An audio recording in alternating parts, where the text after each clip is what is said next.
నేను ఫేక్ అవ్వడానికి ఫేక్ అయి ఉంటే నేను మీడియా ముందుకే వచ్చి రాసుకున్న కథ కూడా ఉంది నా దగ్గర అని చెప్పాను. మీరు చూస్తామన్నారు. అసలు ఎలా చనిపోయాము, అసలు మనం దేనికోసం పుట్టామని అడిగాను.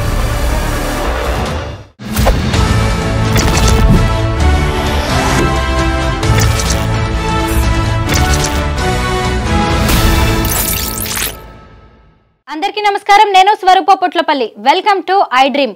పూర్వజన్మ, పునర్జన్మ, గత జన్మ ఇలాంటి మాటలన్నిటినీ మనం సాధారణంగా వింటూనే ఉంటాము. తాను గత జన్మలో నాగరాణినని, తనకి గతం గుర్తొస్తుందని చాలా కాలంగా హైదరాబాద్కు చెందిన భవిత అనే అమ్మాయి చెబుతూ ఉండడం వైరల్గా మారింది. ఇదిగోండి, ఇక్కడ వీడియోలో కనిపిస్తున్న అమ్మాయే భవిత. ఇక్కడ కనిపిస్తున్న ఆవిడ భవిత తల్లి సుభాషిణి గారు. వీరిద్దరిని నేను గతంలోనే ఇంటర్వ్యూ చేశాను. వారు చెప్తున్న విషయాలకు సంబంధించి నాకున్న డౌట్స్ అన్నిటిని కూడా క్లియర్ చేసుకునే ప్రయత్నం నేను ఆ ఇంటర్వ్యూలో చేశాను. అయితే అసలు ఈ భవిత ఏం చెబుతుందంటే, వీరి స్వస్థలం కడప జిల్లా, ప్రస్తుతం హైదరాబాద్లోని పటాన్ చెరువు వద్ద ఉంటున్నారు. అయితే తనకి గత జన్మ గుర్తొస్తుంది. గత జన్మలో తాను నాగరాణిని, తనని తన ప్రియుడైన నాగరాజుని కొంతమంది వ్యక్తులు చంపేశారు. తమకి సంబంధించిన విగ్రహాలు విజయనగరం జిల్లాలోని ఓ టెంపుల్లో, కాళీ టెంపుల్లో కింద ఆలయం కింద ఆలయ ఆవరణంలో ఉన్నాయి అని చెప్పి భవిత చెబుతోంది. ఆ విగ్రహాలన్నిటినీ బయటకు తీసి, వాటితో పాటు ఉన్న శివలింగాన్ని కూడా బయటకు తీసి పూజలు చేస్తే తమ ఆత్మలు శాంతిస్తాయని భవిత చెప్పడం జరుగుతోంది.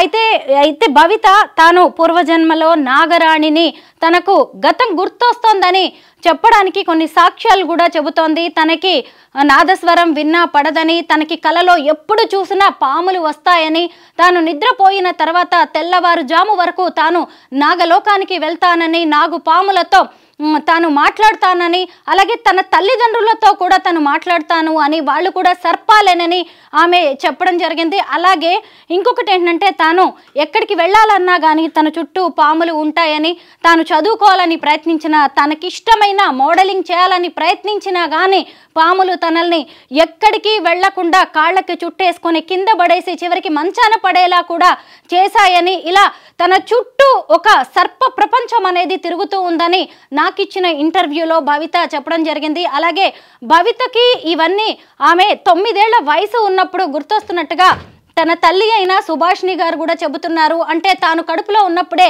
సుబ్రహ్మణ్య స్వామికి ఎక్కువగా పూజలు చేయడం వల్ల ఆ ప్రభావం కూడా ఆమె మీద పడి ఉండవచ్చని సుభాషిణి గారు నమ్ముతూ ఉన్నారు.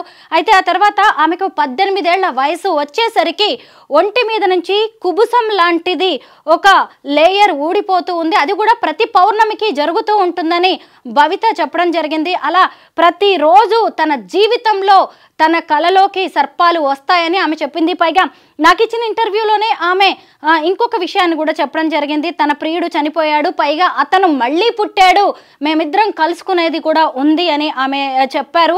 అయితే తర్వాత ఈమె 101 రోజుల మౌన దీక్ష చేశారు. కడప జిల్లాలోని పలు ఆలయాల్లో కూడా ఆమె పూజలు చేయడం అనేది జరిగింది. మనం కొన్ని విజువల్స్లో, కొన్ని ఇంటర్వ్యూస్లో కూడా సుభాషిణి గారిని, భవితని కూడా చూసాం. అలాగే గుంటూరు జిల్లాకు వెళ్ళి వారు ప్రత్యేక పూజలు చేశారు కొన్ని ఆలయాల్లో. ఆ తర్వాత దీక్ష అయిపోయిన తర్వాత వీరిద్దరూ హైదరాబాద్ వచ్చారు. హైదరాబాద్ వచ్చిన తర్వాత మళ్ళీ ఇలాగా నాగరాజుకి సంబంధించిన విషయాలు చెబుతున్నారు. అయితే ఈ విషయంలో ఈ ఎపిసోడ్లకి కొత్తగా ఈ తల్లి కూతుళ్లతో పాటు ఈమె ప్రియుడిగా చెప్తున్న మరో వ్యక్తి కూడా వచ్చారు. అయితే తన గత జన్మలో తన పేరు నాగ వైష్ణవి అని, తన ప్రియుడి పేరు నాగ కార్తికేయుడు అని కూడా భవిత చెప్పడం జరిగింది. అయితే భవిత చెప్పిన తన ప్రియుణ్ణి నేను కలుసుకున్నాను అన్న ఆ వ్యక్తిని కూడా ఈ మధ్య వీరిద్దరూ మీడియా ముందుకు తీసుకొచ్చారు. కొన్ని ఛానళ్లకు అతను కూడా ఇంటర్వ్యూ ఇవ్వడం అనేది జరిగింది. ఆయన మరెవరో కాదు, గుంటూరు జిల్లాకు చెందిన శ్రీనివాస్. ఆయన ఒక గుడిలో పూజారిగా పనిచేస్తూ ఉన్నాడు. ఆయన ఈ మధ్య హైదరాబాద్కి వచ్చి ఓ గుళ్ళో కూర్చొని వీరు ఇంటర్వ్యూలు ఇచ్చారు. చాలామందికి ఉన్న డౌట్స్ను కూడా క్లారిఫై చేయడం అనేది జరిగింది. అయితే మరి అతనే నీ ప్రియుడు గత జన్మలో అని చెప్పడానికి ఉన్న ఆధారాలు ఏంటి అని భవితను అడిగినప్పుడు ఆయన చనిపోయినప్పుడు మా ఇద్దరిని కొంతమంది శత్రువులు చంపేశారు, ఆ టైంలో ఇక్కడ బాణపు గుర్తులు ఉన్నాయి, ఆయన ఆ బాణపు గుర్తు కూడా ఆయనకి ఉంది అని ఇలా రకరకాలుగా వాళ్ళిద్దరికి సంబంధించిన గుర్తులకి సంబంధించి కూడా ఈ భవిత చెప్పడం అనేది జరిగింది. ఆ తర్వాత కొద్ది రోజులకి ఆయన మళ్ళీ గుంటూరు వెళ్ళిపోయారు.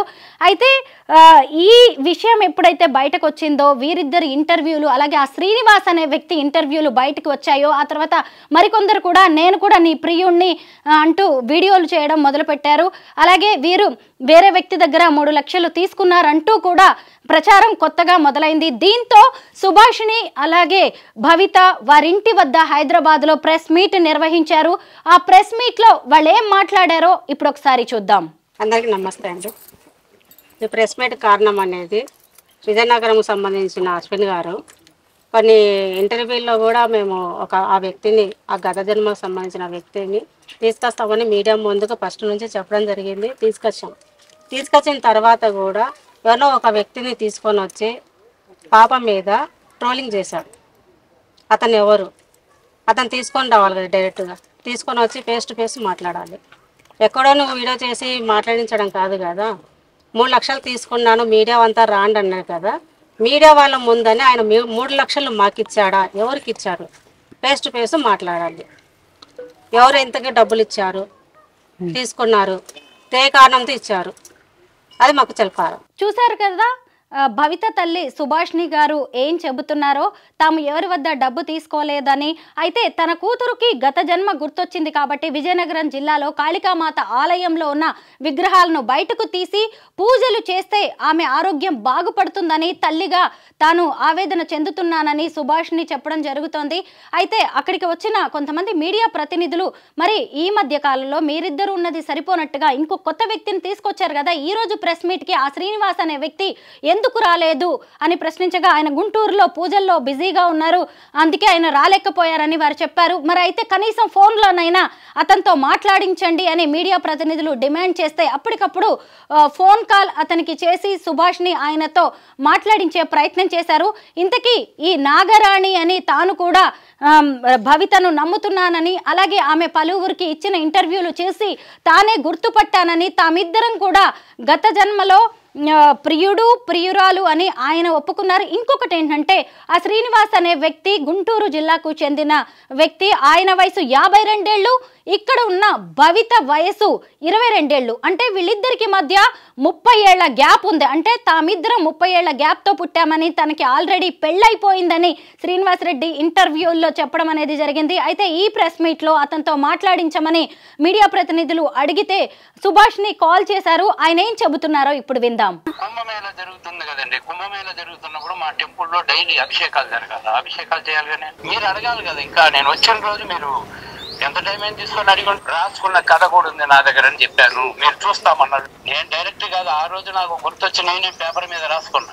నేను ఫేక్ అవ్వడానికి ఫేక్ అయి ఉంటే నేను మీడియా ముందుకే వచ్చి పశువుగా మారుతుంది శరీరం అని ఎంతో మందికి వాళ్ళ అమ్మగారు ఫోన్ చేశారు.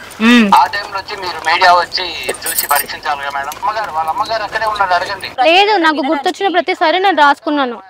మీడియా పిచ్చోళ్ళని ఎవరు అనట్లేదు, ప్రూఫ్స్ కావాలి కదా. మీడియానే ఎప్పటికీ థియరీలు వర్కౌట్ అవ్వవు, ఎవిడెన్స్ అవసరం. ఇది తెలుసో తెలియదు, ఎవిడెన్స్ ఉంటేనే ఎవరైనా ఏదైనా నమ్ముతారు. ఇప్పుడు ఎవిడెన్స్ ఉండడానికి 30 సంవత్సరాలకు 50 సంవత్సరాలకు చనిపోయి మా ఇంట్లో అది నా భర్త అది నా పిల్లలు ఆ ఊరు నాది అని చెప్పగలుగుతుంది. ఎప్పుడు కొన్ని వేల లక్షల సంవత్సరాల కిందట చనిపోయిన వ్యక్తి పుట్టినప్పుడు ఎన్నో సంవత్సరాలు భూమి కిందికి మిందికి పడుతుంది.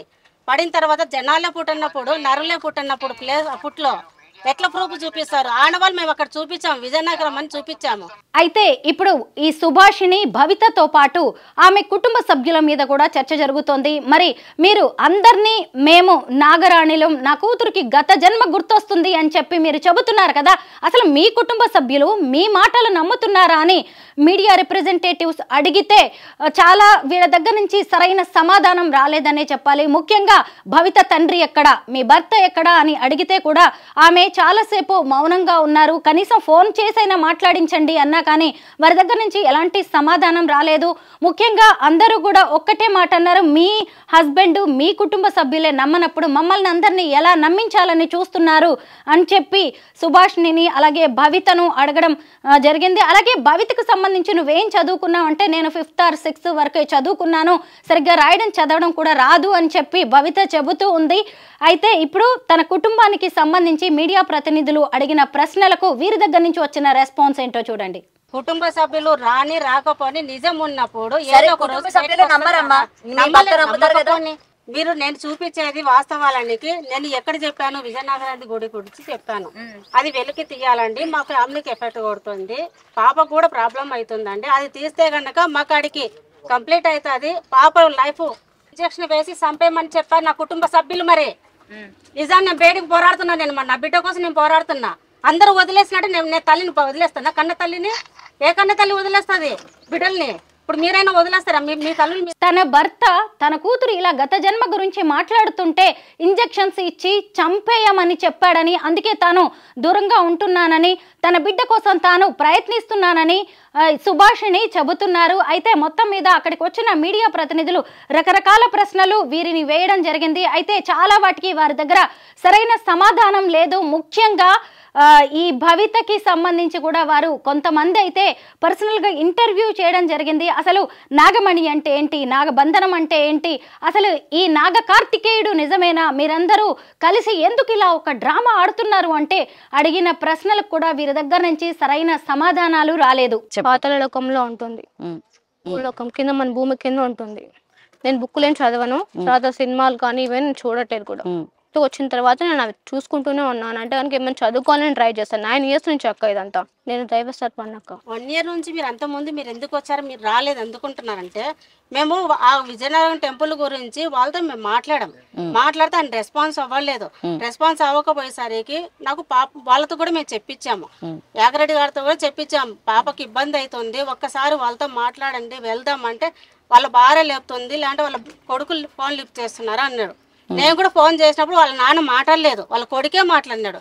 మా నాన్నగారికి ఇష్టం లేదండి తీయడానికి అన్నాడు. ఆ రికార్డింగ్ నా దగ్గర ఉంది. వాళ్ళ కొడుకే మాట్లాడినాడు, వాళ్ళ నాన్న మాట్లాడలేదు. నేను ప్రసాద్ గారితో కూడా నేను ప్రసాద్ గారితో మాట్లాడించినప్పుడు కూడా ఆయన మాట్లాడలేదండి. ఆయన కనుక ఫోన్ చేస్తే కనుక మాకు ఫోన్ ఇవ్వద్దండి, ఆవిడతో మాట్లాడితే అని చెప్పాడు. అవన్నీ నా దగ్గర ఉన్నాయి, నేను తీసుకొని పోతా విజయనగరానికి. నేను విజయనగరం టెంపుల్లో విగ్రహాలు లేకపోతే కనుక మీరు మమ్మల్ని ఏ పరీక్షించుకుంటారో, ఏ శిక్ష వేస్తారో వేయనని చెప్తున్నాను నేను ప్రతి ఒక్కరికి. మా తప్పు మీరు ఇప్పుడు నిజాన్ని బయటకు తీసేది, అబద్ధాన్ని బయటకు తీసేది కూడా మీడియానే. నేను మీడియాని సపోర్ట్ ఎందుకు తీసుకున్నా అంటే నిజాన్ని బయటకు తీస్తారనే నమ్మకంతో నేను మీడియాని కలిశాను. అంతేకాని నేను మోసం చేసిన జనాలతో నేను సొమ్ము తీసుకుంటున్నా, ఇంకొకరి దగ్గర నేను మోసం చేసుకొని దాచుకుంటున్నా కాదు.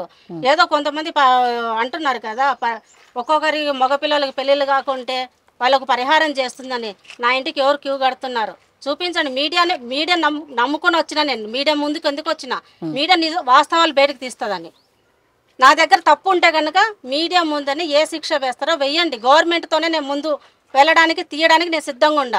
గత 10 నెలలుగా భవిత అలాగే సుభాషిణి ఈ గత జన్మ గురించి, అలాగే నాగరాణి, నాగ ప్రపంచం గురించి, నాగలోకం గురించి, నాగమణి గురించి అనేక ఇంటర్వ్యూల్లో అనేక స్టూడియోలకు వెళ్ళి మాట్లాడడం అనేది జరిగింది. మొత్తం మీద వీరు కొన్ని విషయాలు చెబుతున్నా, అయితే వీరు చెప్పిన దాంట్లో నిజం ఎంత అబద్ధం ఎంత అనేది ఇంటర్వ్యూలు చూస్తున్న మీ అందరికీ తెలుసు, వీళ్ళని దగ్గర నుంచి చూస్తున్న మీడియా ప్రతినిధులకు కూడా అర్థమవుతూనే ఉంది. అయితే ఎవరికైనా గత జన్మ గుర్తొచ్చినా కానీ దానికి సంబంధించి డీల్ చేసే విధానం ఇది కాదు.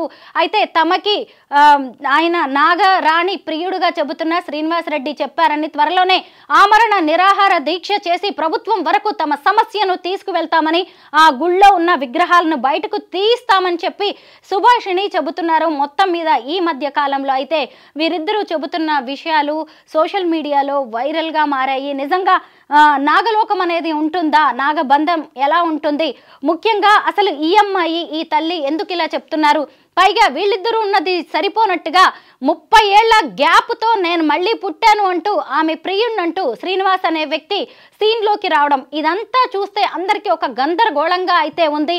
అయితే వీళ్ళు త్వరలోనే విజయనగరం వెళ్తామని, అక్కడి నుంచి ఆ గుళ్ళోని విగ్రహాలను తీయిస్తామని, అదే తమ లక్ష్యమని, తాను తప్పు చేసినట్టుగా తేలితే, లేదంటే అక్కడ మొత్తం తవ్విన తర్వాత విగ్రహాలు కనుక లభించకపోతే మీరే శిక్ష విధించినా కానీ తాను సిద్ధంగా నేను ఉన్నానని సుభాష్ని సవాల్ విసురుతున్నారు. మొత్తం మీద వీరు చేస్తున్న హంగామా ఎక్కడికి చేరుతుందో, మరి శ్రీనివాస్ రెడ్డి ఆదేశాల మేరకు వీరు ఆమరణ నిరాహార దీక్ష చేస్తారా, నెక్స్ట్ వీరి స్టెప్ ఏంటి అనేది మాత్రం చూడాలి. మొత్తం మీద అసలు గత జన్మ, పూర్వజన్మ, పునర్జన్మ ఇవన్నీ ఉంటే గనక ఈమె చెప్తున్నది నిజమెంత? పైగా మీడియా ప్రతినిధులు అడిగిన కొన్ని ప్రశ్నలకే వీరు సరైన సమాధానాలు చెప్పలేకపోయారు. మొత్తం మీద ఇక మీదట ఈ ఎపిసోడ్లో, ఈ నాగరాణి ఎపిసోడ్లో ఏం జరగబోతుందో చూడాల్సి ఉంది. అయితే ఇంకొక వైపు ఇంకొందరు వ్యక్తులు కూడా నాగరాణి ప్రియుణ్ణి నేనే అంటూ వీళ్ళని సెటైరికల్గా, ఇంకా అలాగే వేరువేరుగా రకరకాలుగా మాత్రం వీరితో టచ్లోకి రావడం జరుగుతుంది. ఏది ఏమైనా ఈ కథ ఇక్కడికే ముగుస్తుందా, లేదంటే కొత్త మలుపు తీసుకుంటుందా అనేది మనం వేచి చూడాల్సిందే.